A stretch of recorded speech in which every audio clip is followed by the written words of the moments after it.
Hello there everyone, how you doing today? I hope you're all well. Today we're going into r/entitled people, where a kid supposedly finds an autographed baseball, or a double wedding disaster exists in this video, or if somebody talks loud enough 3 tables away, they get a wonderful revenge. Now, if you enjoy, remember to like the video, subscribe to the channel, and leave a comment down below with how much you enjoyed it or your thoughts on the stories. Now, without further ado, let's get started, shall we? Kid just found an autographed baseball. I took my 12-year-old daughter to a minor league baseball game. Before the game started, she met several players and got their autographs on a ball. They were signing for everyone, so numerous kids got the same thing.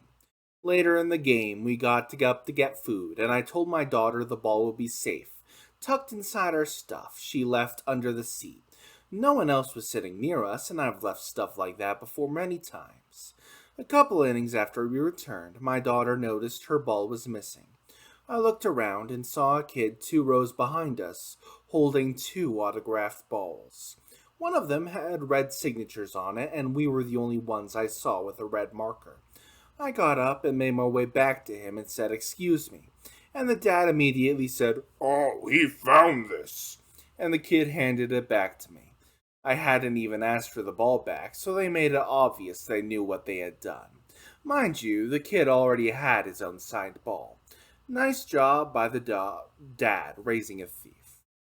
It was definitely the dad's idea. Scum raise scum. I went to see Destiny's Child for their last tour over a decade ago. I was pretty close to the stage, and at the end, Beyonce, Michelle, and Kelly threw their sunglasses out into the crowd. I caught Kelly's, and a grown man literally pushed me down and snatched them out of my hands. He ran away, and my parents lost him in the crowd. A security guard saw the whole thing and gave me a backstage pass. That I couldn't use because I had school in the morning and it was already past my bedtime, by the way, but the thought counts. I still have the pass, and every so often I wonder if that guy still has the glasses, and if it was worth traumatizing and shoving a child to the dirty ground. I know Destiny's Child wouldn't have wanted a fan like that. Now on to the next story, alright? Double wedding disaster. Friends ruined their wedding, but not ours. I, 38 male, have been married to Mike, 35 male, for 3 years, together for 12 years. We're very quiet, nerdy, nature-loving guys, not into flashy displays or drama at all. It was the tail end of the pandemic, and since borders were partially open, we decided to road trip to... I can't pronounce that. And elope. The pandemic was a great excuse not to invite anyone to our wedding and just do what we wanted. When we told our lesbian friends, Dee and Anne, what we were doing, they decided on the spot that we were going to have a double wedding and immediately started taking over, suggesting a bunch of trashy, expensive things we didn't want. This is the story of how they attempted to ruin our wedding and only ruin theirs. We initially decided we'd get a rental car together and split it 4 ways, with Mike and Dee splitting the driving. A month before the wedding, Dee and Ann decided it'd be cheaper to take the train. Well, 6 trains, actually, across 3 countries. I immediately said no, and it turned out Dee didn't even have a driver's license, and had been driving illegally for years. Mike offered to do all the driving if they split the rental car with us. They declined because it was too expensive and took the train instead. Obviously, it went terribly for them. The trains were canceled, tickets were lost, and they missed out on an entire night in, I cannot pronounce that town name, because they were stuck at a random train station in the Spanish countryside. Mike and I had a wonderful road trip and spent a magical night in an Airbnb on Cartagena on the way. Their train tickets cost more than half of the rental car. We initially agreed to get a really fancy Airbnb, I can't pronounce that, with the hot tub and all that stuff. Split 4 ways, we could get something really nice. Well, Anne decided she wanted a real hotel and pulled out of the Airbnb plan. I found a gorgeous little one-bedroom place for us with a hot tub and a view of the sea. Dee and Anne forgot to book a real hotel and ended up freaking awful place by the port, like a place for merchant sailors to crash while they're in port. It was on a busy roundabout opposite Burger King. There was no path, no balcony, and it was basic as heck. It was more expensive than our lovely place, and they got no sleep because of the drunk sailors and traffic noise. They didn't even get any towels provided. The night before the wedding, we met for dinner. They'd barely been in insert town name for 2 hours, whereas we'd been relaxing since the day before. At dinner, things were tense, but Dee was really trying. At some point, she signaled to the restaurant host, and the lady came over with a super fancy VIP bucket with champagne on ice. She popped the cork and gave it to Dee, who handed it to Anne, saying, "Just like the one I gave you in New York, baby." It was clearly supposed to be a romantic moment. Anne refused the cork, and we all smiled nervously to try and smooth things over. The host poured 2 glasses of champagne and gave the glasses to Dee and Anne. Anne took a sip and immediately spat it out, announcing loudly, "It's corked!" We all tried the champagne and told her it was delicious.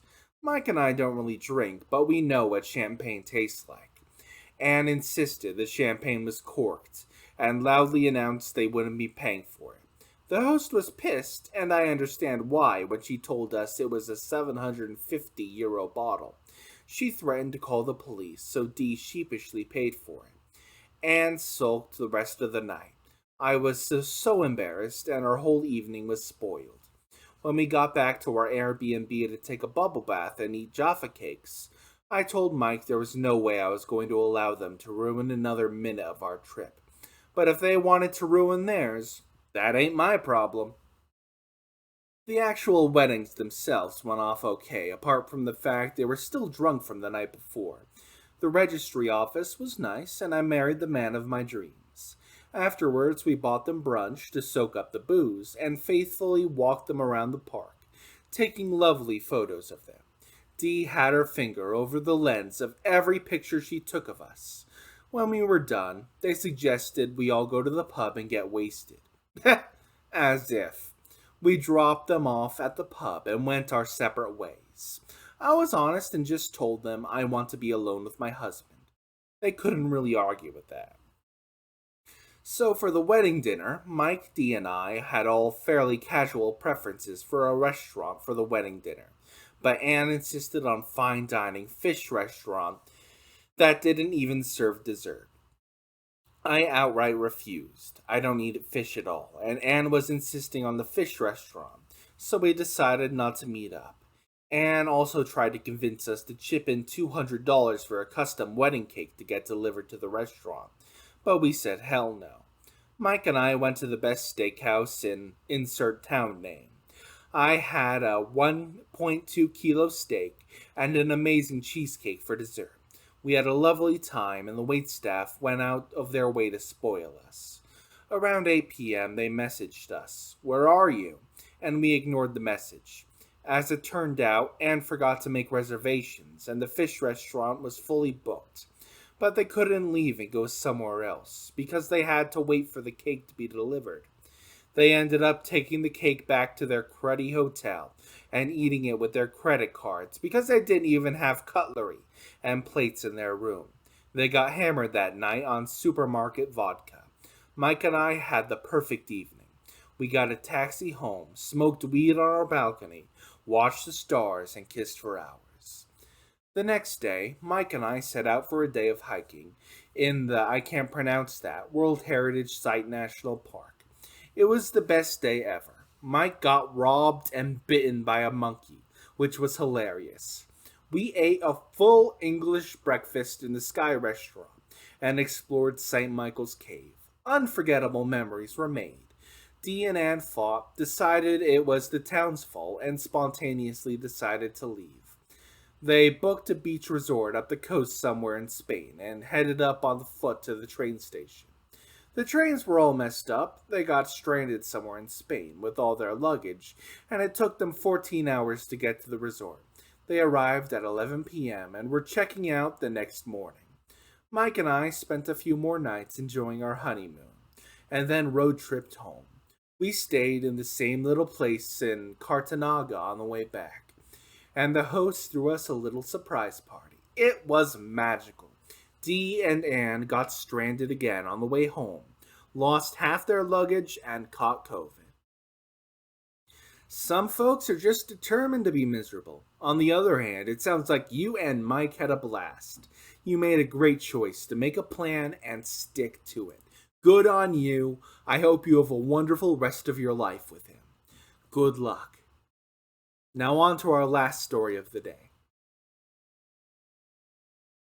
If you're talking loud enough to be heard 3 tables away, well, I'm joining in. My husband and I were at a casual restaurant we go to a lot. It sounded like a TV playing. I look over, and 3 tables away is a couple eating. The woman had her phone propped up against her water glass and was having a loud conversation with her phone while she ate. I could hear everything. How freaking rude. So, I got up and went over to the offending table. I put my face over the table so the person in the phone could see me. Hi! How are you? I figured since I could hear the conversation at my table, I would introduce myself. Hi, I'm Nancy. So nice to meet you. Then I went back to my table. I was very disappointed that they discontinued their conversation shortly after. I did something similar in a Walmart. Woman in line at the pharmacy was talking to her sister on the speaker, so everybody could hear. I very loudly said, "Does your sister know she's on speakerphone?" She didn't, but she did learn that she was. The woman in line goes to me and says, "You're an asshole, you know that?" All I said was, "Yes." End of conversation. And that's the end of today's video. I hope you all enjoyed the stories I had for you. If you did, remember to like the video, subscribe to the channel, and leave a comment with your thoughts on the stories. Maybe leave a comment with what subreddit you'd like me to cover next. I will see you all next time. Hasta la pasta.